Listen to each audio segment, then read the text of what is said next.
Hey guys, welcome to government jobs Gyan YouTube channel. Guys, आज की इस वीडियो में हम बात करेंगे आईडीबीआई बैंक के new recruitment notification online form apply process के बारे में। जी हाँ दोस्तों, आईडीबीआई बैंक ने जूनियर असिस्टेंट मैनेजर JAM के 650 खाली पदों को भरने के लिए नोटिफिकेशन रिलीज किया है।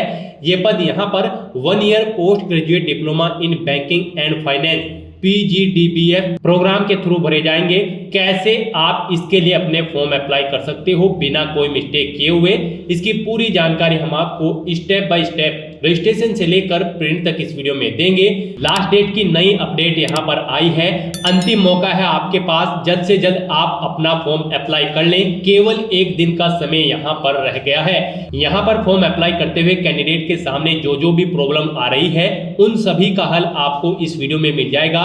साथ ही आपको ये भी बताया जाएगा कैसे आप अपने डॉक्यूमेंट्स अपलोड कर सकते हो, फोटो अपलोड कर सकते हो, सिग्नेचर अपलोड कर सकते हो, कैसे आपको फीस पेमेंट करना है। सभी जानकारी आपको इस भर्ती के एप्लीकेशन फॉर्म के रिगार्डिंग इस वीडियो में मिल जाएगी।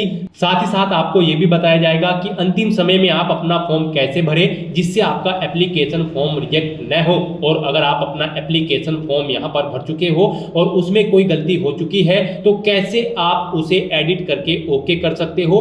पूरी जानकारी यहां पर आपको इस वीडियो में दी जाएगी। बस आपको एंड तक हमारे साथ इस वीडियो में बने रहना है। तो बिना कोई वक्त गंवाए चलिए शुरू करते हैं। आपको इस वीडियो के डिस्क्रिप्शन बॉक्स में हमारी वेबसाइट IND-sarkari-naukri.in के इस पेज का लिंक मिल जाएगा। यहाँ पर आपको इस भर्ती के रिगार्डिंग सभी डिटेल्स प्रोवाइड कर दी गई है। आईडीबीआई बैंक के अंतर्गत जूनियर असिस्टेंट मैनेजर JAM के 650 खाली पदों को भरने के लिए नोटिफिकेशन रिलीज किया गया है। ये पद यहाँ पर PGDBF प्रोग्राम के थ्रू भरे जाएंगे। यहाँ पर आप सभी एलिजिबल कैंडिडेट 12 मार्च 2025 तक अपने फॉर्म अप्लाई कर सकते हो। आपके पास अंतिम समय है, केवल 1 दिन शेष रह गया है। आप जल्द से जल्द अपने फॉर्म अप्लाई कर ले।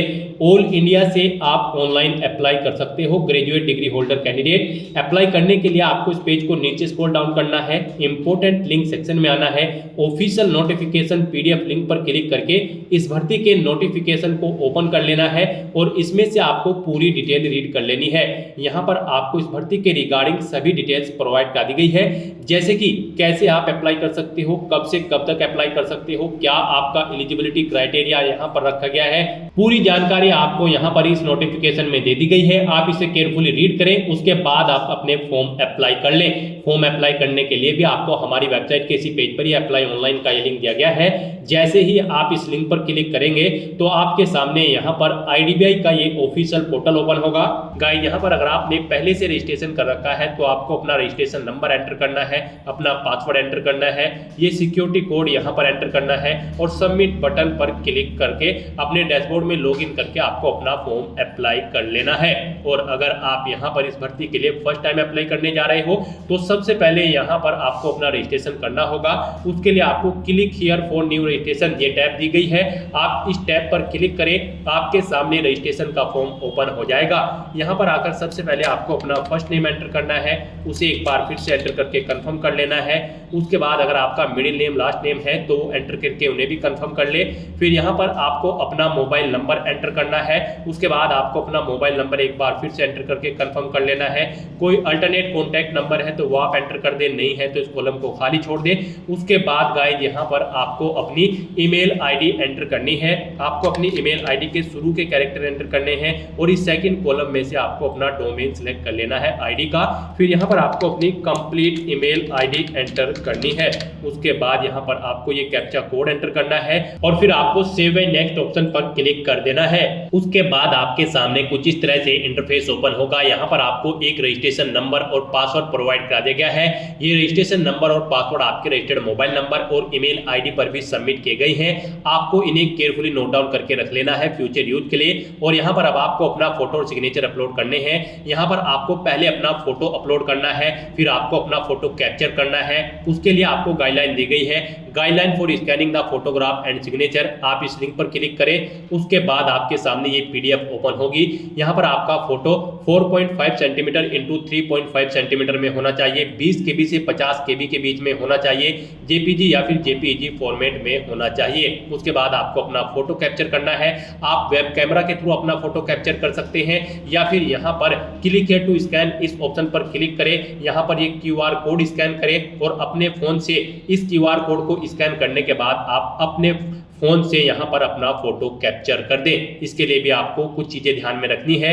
जब आप अपना फोटो यहाँ पर क्लिक करोगे, कैप्चर करोगे, तो उसका साइज छोटा नहीं होना चाहिए, कलर्ड सनग्लासेस आपके नहीं पहने हुए होने चाहिए और यहाँ पर फोटो लेते समय आप जिस जगह पर फोटो ले रहे हैं वहाँ पर प्रॉपर लाइट होनी चाहिए, नहीं तो आपका फोटो यहाँ पर रिजेक्ट कर दिया जाएगा और आपका एप्लीकेशन फॉर्म भी रिजेक्ट कर दिया जाएगा। यहाँ पर सिग्नेचर की अगर बात करें तो सिग्नेचर आपके 140x60 पिक्सल में होने चाहिए, साइज इनका 10 KB से 20 KB के बीच में होना चाहिए और JPG या फिर JPEG फॉर्मेट में आपके सिग्नेचर होने चाहिए। तो यहाँ पर गाइज आपको दी गई गाइडलाइंस के अकॉर्डिंग अपने ये डॉक्यूमेंट अपलोड करने हैं, अदरवाइज आपका एप्लीकेशन फॉर्म यहाँ पर रिजेक्ट हो सकता है। तो आपको चूज फाइल बटन पर क्लिक करना है, फाइल को सिलेक्ट कर लेना है और उसे यहाँ पर अपलोड कर देना है। इस तरह से आपको अपना फोटो और फोटो कैप्चर करना है, फिर आपको अपने सिग्नेचर अपलोड करने हैं और इन चेकबॉक्सेस को आपको ओके करना है। उसके बाद यहाँ पर आपको नेक्स्ट ऑप्शन पर क्लिक कर देना है। नेक्स्ट यहाँ पर आपको अपनी बेसिक डिटेल प्रोवाइड करानी है। यहाँ पर आप अपनी कैटेगरी सिलेक्ट करें। उसके बाद यहाँ पर आपसे पूछा गया है कि क्या आप PWBD कैंडिडेट है और आपकी डिसेबिलिटी की परसेंटेज 40% से अबव है, अगर है तो यस करें। फिर आप अपनी डिसेबिलिटी का टाइप सेलेक्ट करें, उसकी डिटेल दें, नहीं है तो आप नो ऑप्शन सेलेक्ट कर लें। उसके बाद आपको इस पेज को नीचे स्क्रॉल डाउन करना है। फिर यहाँ पर आपसे पूछा गया है कि क्या आप person with specified disability cover करते हैं अंडर दिस सेक्शन, अगर करते हैं तो यस करें, नहीं तो आप नो ऑप्शन सेलेक्ट करें। उसके बाद यहाँ पर आपको अपनी रिलीजन सेलेक्ट कर लेना है, आप किस रिलीजन से यहाँ पर बिलोंग करते हैं। और फिर यहाँ पर आपसे पूछा गया कि क्या आप 1984 के दंगे के मर्द फैमिली से बिलोंग करते हैं, अगर करते हैं तो यस करें, नहीं तो नो ऑप्शन सेलेक्ट करें। उसके बाद आपसे पूछा गया कि क्या आप माइनॉरिटी कम्युनिटी के अंतर्गत आते हैं, अगर आते हैं तो यस करें, नहीं तो नो ऑप्शन सेलेक्ट करें। क्या आप EX सर्विसमैन हैं, अगर है तो यस करें, उसकी डिटेल दें, नहीं तो नो ऑप्शन सेलेक्ट कर ले।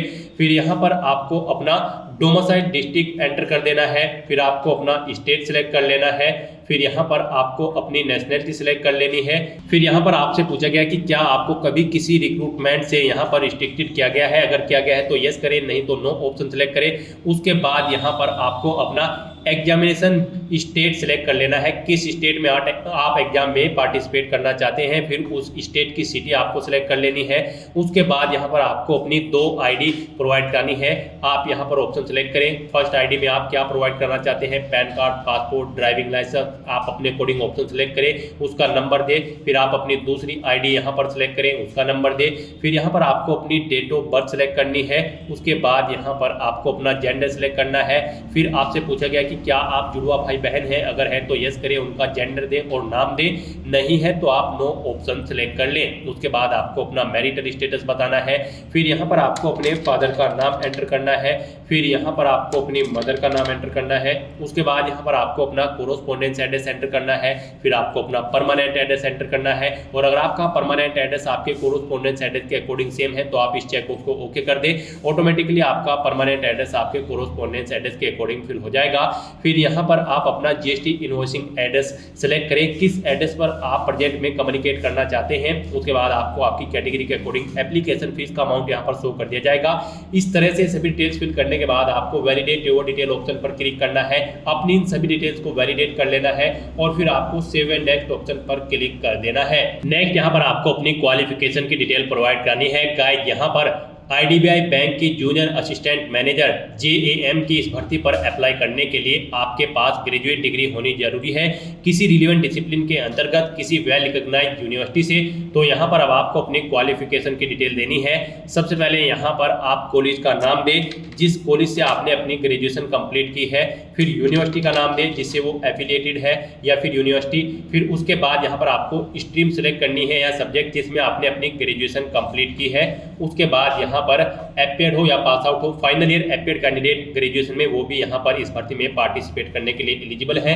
एपियर्ड है तो फिर एपियर्ड ऑप्शन सेलेक्ट करें और पास आउट हो चुके हैं तो आप पास ऑप्शन सेलेक्ट कर लें। उसके बाद यहाँ पर आपने कब पास आउट की है वो यहाँ पर आप डेट सेलेक्ट कर लें, फिर आपने कितने % मार्क्स ऑब्टेन किए हैं वो आप एंटर कर दें। फिर यहाँ पर आप अपनी क्लास या ग्रेड बताएं, फर्स्ट क्लास है या सेकंड क्लास, ऑप्शन सेलेक्ट करें। फिर यहाँ पर अगर आपने जैसे बीटेक या फिर बी की डिग्री कर रखी है तो यहाँ पर आप अपने सेमेस्टर वाइज मार्क्स की डिटेल दें, जैसे कि फर्स्ट ईयर में यहाँ पर आपने कितने मार्क्स ऑब्टेन किए हैं, फिर यहाँ पर वो एंटर करें। टोटल मार्क्स कितने थे जिसमें से ये मार्क्स आपने ऑब्टेन किए हैं वो आप एंटर करें। सेकंड सेमेस्टर में आपने कितने मार्क्स ऑब्टेन किए हैं, टोटल कितने मार्क्स थे। थर्ड सेकंड ईयर में फिर आपको सेकंड ईयर की डिटेल देनी है, थर्ड ईयर की अपनी ग्रेजुएशन की। ऐसे ही यहाँ पर आप अपनी नॉर्मली ग्रेजुएशन की डिटेल भी फर्स्ट सेकंड थर्ड ईयर या फोर्थ ईयर की प्रोवाइड कर सकते हैं। सेमेस्टर वाइज अगर आपका रिजल्ट आया है तो उनकी डिटेल आप सेमेस्टर वाइज यहाँ पर प्रोवाइड करा सकते हैं। इनके अकॉर्डिंग यहाँ पर आपकी मार्क्स कैलकुलेट हो जाएंगे और परसेंटेज आपकी कैलकुलेट हो जाएगी। उसके बाद आपको इस पेज को नीचे स्क्रॉल डाउन करना है। फिर अगर आपने पोस्ट ग्रेजुएशन कर रखी है तो उसकी डिटेल भी आप सेम ऐसे ही प्रोवाइड करा सकते हैं। कोई प्रोफेशनल क्वालिफिकेशन है उसकी डिटेल दे, कोई अन्य है तो उसकी डिटेल आप प्रोवाइड करा सकते हैं। फिर यहाँ पर आपसे पूछा गया है कि क्या आपको कंप्यूटर की नॉलेज है, तो यहाँ पर आपको येस ऑप्शन सेलेक्ट करना है। फिर आपको क्या नॉलेज है वो यहाँ पर आपको एंटर कर देनी है, बेसिक नॉलेज है या फिर एडवांस नॉलेज है, आप यहाँ पर एंटर कर दें। उसके बाद यहाँ पर आपको अपने वर्क एक्सपीरियंस की डिटेल देनी है। अगर आपको एक्सपीरियंस है, नहीं है तो इस कॉलम को खाली छोड़ दें। एक्सपीरियंस की डिटेल अगर आपको देनी है तो यहाँ पर आप सबसे पहले अपना नाम एंटर करें, डेजिग्नेशन दें, किस डेजिग्नेशन पर आप कार्यरत थे, कब से कब तक आपने कार्य किया है यानी कि जॉब की है वो डेट आप यहाँ पर सिलेक्ट करें। नेचर ऑफ ड्यूटी दे, अगर जॉब छोड़ चुके हैं उसे छोड़ने का कारण दे। इन डेट्स के अकॉर्डिंग यहाँ पर आपके एक्सपीरियंस के डे, मंथ और ईयर कैलकुलेट होकर आ जाएंगे। आपको एक से ज्यादा जगह वर्किंग एक्सपीरियंस है तो आप ऐड मोर रो पर क्लिक करें, एक सेम रो ऐसी ही और ऐड हो जाएगी, उसमें आप अपने एक्सपीरियंस की डिटेल दे सकते हैं। फिर यहाँ पर आपको अपनी लैंग्वेज की डिटेल देनी है।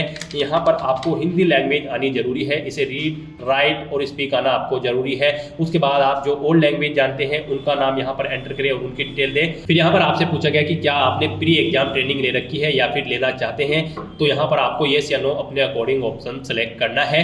इस तरह से अपनी सभी डिटेल्स फिल करने के बाद अब आपको वैलिडेट योर डिटेल इस ऑप्शन पर क्लिक करना है, अपनी इन सभी डिटेल्स को वैलिडेट कर लेना है और फिर आपको सेव एंड नेक्स्ट ऑप्शन पर क्लिक कर देना है। उसके बाद पीछे आपने जो डिटेल प्रोवाइड कराई है उसका पूरा प्रीव्यू आपको शो कर दिया गया है। आप सभी डिटेल्स केयरफुली चेकआउट करें, पेज को नीचे स्क्रॉल डाउन करें, कहीं पर कोई मिस्टेक है तो आप बैक बटन पर क्लिक करके एडिट कर ले, नहीं तो आप इस चेकबॉक्स को ओके करें और फिर यहाँ पर आप कंप्लीट रजिस्ट्रेशन इस ऑप्शन पर क्लिक कर दें। नेक्स्ट यहाँ पर आपको अपने डॉक्यूमेंट अपलोड करने हैं। यहाँ पर आपको अपना लेफ्ट थंब इंप्रेशन और hand written declaration document upload करना है। यहाँ पर इनके लिए भी आपको गाइडलाइन दी गई है, आप गाइडलाइन फॉर डॉक्यूमेंट अपलोड इस लिंक पर क्लिक करें, ये PDF ओपन होगी।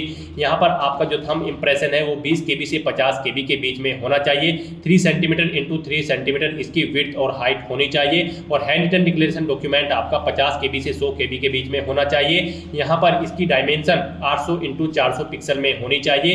ये यहाँ पर JPG या फिर JPEG फॉर्मेट में आपके डॉक्यूमेंट होने चाहिए। तो यहाँ पर आपको दी गई गाइडलाइंस के अकॉर्डिंग ही अपने ये डॉक्यूमेंट अपलोड करने हैं। आपको चूज फाइल बटन पर क्लिक करना है, फाइल को सिलेक्ट करना है और यहाँ पर 1 बाय 1 करके आपको अपने इन सभी डॉक्यूमेंट्स को अपलोड कर देना है। उसके बाद आपको ये कैप्चा कोड यहाँ पर एंटर करना है और फिर आपको सेव एंड नेक्स्ट ऑप्शन पर क्लिक कर देना है। उसके बाद आपके सामने कुछ इस तरह से इंटरफेस ओपन होगा। यहाँ पर आप एप्लीकेशन प्रिंट के ऑप्शन पर क्लिक करें, अपने एप्लीकेशन फॉर्म का एक हार्ड कॉपी प्रिंट आउट ले लें फ्यूचर यूज के लिए और यहाँ पर अब आपको आपकी कैटेगरी के अकॉर्डिंग एप्लीकेशन फीस का अमाउंट शो कर दिया गया है। यहाँ पर आपको अपनी कैटेगरी के अकॉर्डिंग एप्लीकेशन फीस जमा करानी है। जनरल OBC EWS कैंडिडेट के लिए 1050 रुपये फीस है, SC ST PWD कैंडिडेट को 250 रुपये फीस के रूप में जमा कराने हैं। ये फीस का अमाउंट आप debit card, credit card, net banking, UPI या फिर वॉलेट कैश कार्ड के थ्रू जमा करा सकते हो। तो यहाँ पर अब आपको अपना फीस पेमेंट करना है। उससे पहले यहाँ पर आपको यहाँ पर ये कैप्चा कोड एंटर करना है और फिर आपको सबमिट बटन पर क्लिक कर देना है। नेक्स्ट आपको फीस पेमेंट के इंटरफेस पर डायरेक्ट कर दिया जाएगा। आप credit card, debit card, internet banking, wallet cash card, QR code के थ्रू या फिर UPI के थ्रू आप अपना फीस पेमेंट कर सकते हो। UPI ऑप्शन आपके लिए बेस्ट रहेगा। आप UPI के ऑप्शन पर क्लिक करें, मेक पेमेंट ऑप्शन पर क्लिक करें, प्रोसीड विद पेमेंट ऑप्शन पर क्लिक करें। उसके बाद यहाँ पर आप अपनी UPI ID एंटर करके मेक पेमेंट ऑप्शन पर क्लिक करके अपना पेमेंट कर दे या फिर यहाँ पर आप क्लिक हियर टू स्कैन इस ऑप्शन पर क्लिक करें। ये QR कोड अपने UPI ऐप से स्कैन करें और अपना फीस पेमेंट कर दे। यहाँ पर सक्सेसफुली फीस पेमेंट होते ही आपका IDBI बैंक का जूनियर असिस्टेंट मैनेजर का एप्लीकेशन फॉर्म सक्सेसफुली सबमिट हो जाएगा। उसके बाद आपको अपने एप्लीकेशन फॉर्म का एक हार्ड कॉपी प्रिंट आउट ले लेना है फ्यूचर यूज के लिए, फ्यूचर रेफरेंस के लिए। तो दोस्तों ऐसे आप IDBI जूनियर असिस्टेंट मैनेजर के 650 खाली पदों को भरने के लिए अपना फॉर्म अप्लाई कर सकते हो बिना कोई मिस्टेक किए हुए। आज की इस वीडियो में बस इतना ही। आई होप ये वीडियो आपको पसंद आई होगी। अगर पसंद आई हो तो इसे लाइक और शेयर करें, चैनल पर नए हो तो इसे सब्सक्राइब कर लें। Thanks for watching.